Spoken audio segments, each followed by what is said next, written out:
Okay, so what we're gonna do is we're gonna make a BLT sandwich. Maybe this seems silly that I'm making a BLT sandwich for a cooking recipe video, but when you think about it, not really. Sometimes you go to a diner or restaurant, order a BLT sandwich, pretty simple, right? No, it's not. You'd think it's simple, but it's not. There are people working at restaurants who do not care about you at all. In fact, they are mad at you that you are sitting down and eating. So they make bad BLTs. Sometimes, not all the time. It's very simple to make, but there's critical elements that need to be catered to, such as nice, thick tomatoes, not some skimpy ass defrosted shit that was sitting in a truck and shipped from wherever, like a greenhouse in the middle of the country or something. I mean, we're in New Jersey here, so I guess we're fortunate because there's the old Jersey tomato, Jersey fresh. But you don't want to just this, you bite into the thing and it just tastes like water. That is not the goal. That is the antithesis of the goal here. Gotta have nice crispy bacon. Gotta have really feathery bib butter lettuce. And then of course we're gonna make our white bread from scratch. So it's gonna be nice and fresh. We're gonna load that baby up with some mayo, black pepper.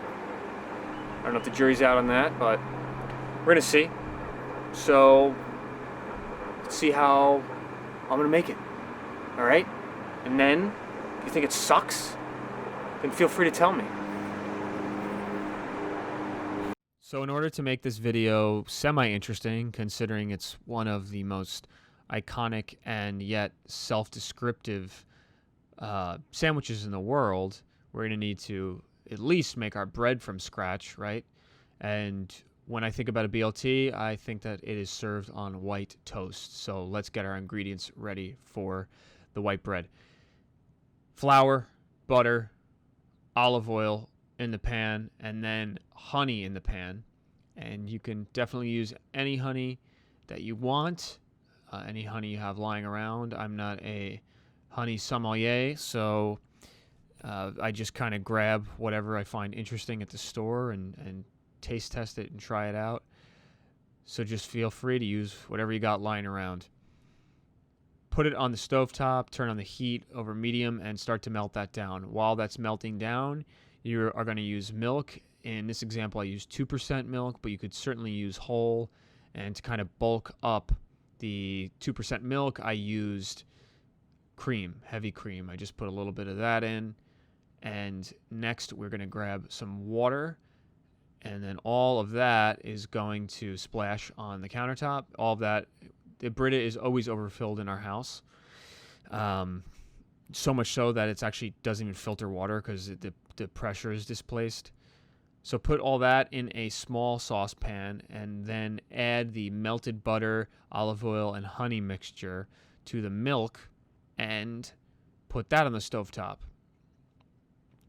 Bring that to around 95 degrees-ish. And here I'm going to use my new fancy Thermapen thermometer, which is incredible. It has a rotating display on it, and it was really worth it. Pour your milk into a vessel large enough to hold it, and then stir your yeast in. Once your yeast has bloomed a little bit, you can dump it into the bowl with your bread flour.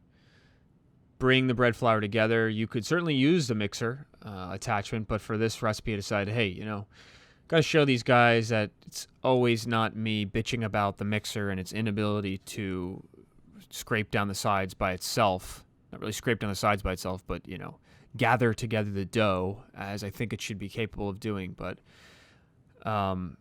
if you forget to put the salt in, then you can tear your bread apart before you start kneading it and then just sprinkle the sea salt on top. I have done this many times. I have forgotten to put salt in, only to have to figure spray a saline solution on the top of the crust or something. You're going to knead this dough for 5 to 8 minutes. Tearing, pushing in, folding, and then pushing it down back into itself. You can be stupid like this too and kind of wag it around on the board and gather up all the small bits. But, really you don't have to overwork it. I don't feel like kneading is necessary beyond a certain point. Once it begins to get a little smooth, you can kind of let it sit for 5 minutes, then bring it back together in a really smooth ball. But for this, I just figured for a loaf of white bread, it was simple enough. We could ball it up right at the end of our knead. We didn't need to give it a kind of a brief break for the gluten to relax. And then, of course, just drag it together like you do when you make a bread ball, like I make in my roll video, or anything else that we've done here involving baking, and that involves the same technique. It's always the same technique with pizza or whatever. So cover that up for about an hour and let it rise, let it double in bulk, and then you're going to pop it out, punch it down, pop it out onto the countertop that is lightly greased, and begin to form it into a log that will go in a loaf pan.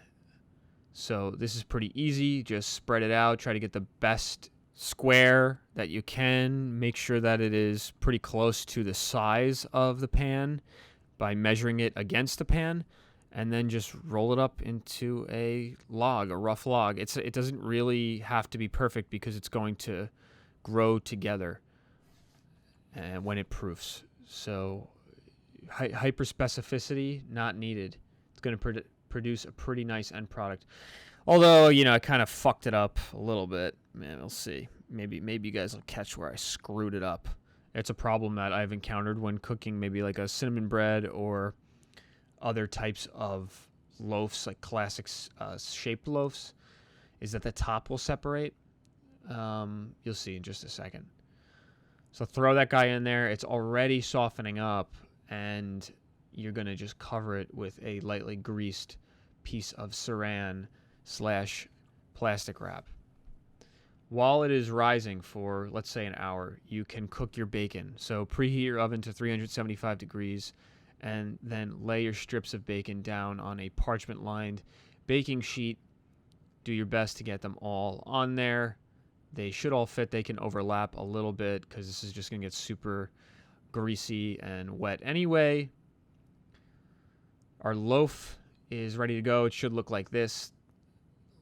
You can see the importance of greasing the top of that, because if it was stuck, it could have collapsed the whole thing.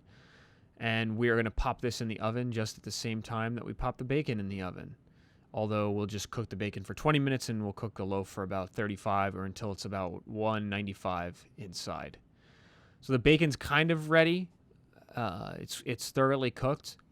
But what we always do at my house when we cook it on the sheet pan, we don't cook it with like a rack underneath it. If you, in a restaurant, when the way they get crispy bacon is generally they put it in a steam table and they have a pan that has a little tiny rack at the bottom. And what happens is the water, the moisture content of the bacon keeps evaporating. So it makes it like very, very crispy. So to duplicate that effect in a slower time frame or a smaller time frame, we're just going to throw it in the pan and blast some more of that moisture out of the bacon itself, so we get crispy bacon. Because some people like floppy bacon, and that's good too, but for us, we like the crunch with the BLT. So just kind of flash your bacon in the pan for a couple minutes on a higher heat, and you'll have nice and crispy bacon. And you'll also, if you've timed everything right, have your loaf ready. And do not do what I'm doing. Do not cut your loaf when it's hot. There's no reason to do that except complete impatience. And based on the fact that I'm making a video for people to follow instructions, I definitely shouldn't have done this. See the top there? Okay, the top is separated. I kind of tried to hide it from everybody because it's embarrassing. But the other side of the bread is perfect and works just fine. Tastes great. Very incredible taste compared to a normal loaf of bread that you would get off the shelf. I used bib lettuce for the BLT. Romaine or iceberg is kind of classic as well.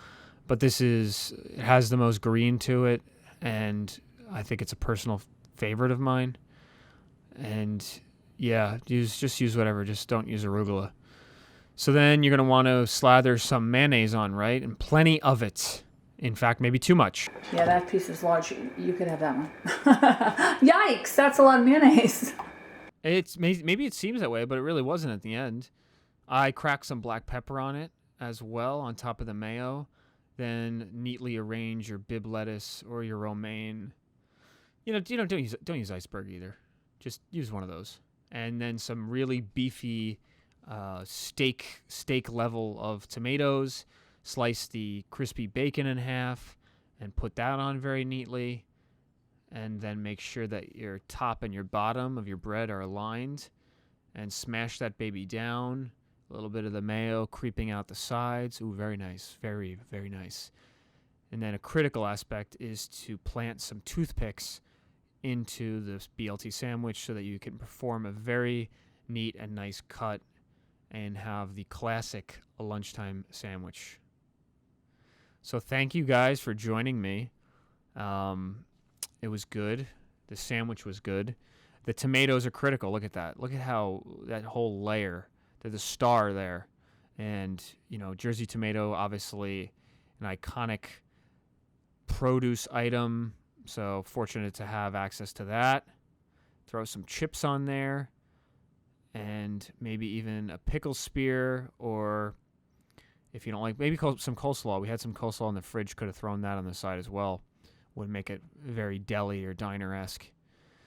And yeah, that's it. Simple sandwich maybe, but you have to get it right if you want it to taste good. There are a lot of crappy BLTs out there. This is not one of those. So let me know what you think. And if you're going to drink Coca-Cola, if you're going to, rot your guts with soda, you might as well make it a classic bottled Mexican Coke, because it does taste the best with this BLT. And the best in general, I would say, by a huge margin. So enjoy, guys. Let me know what you think, how the recipe comes out. Well, maybe not the recipe so much, but the attention to detail, let's call it. We will see you soon on the Cast Iron Man. Thank you again. Be well.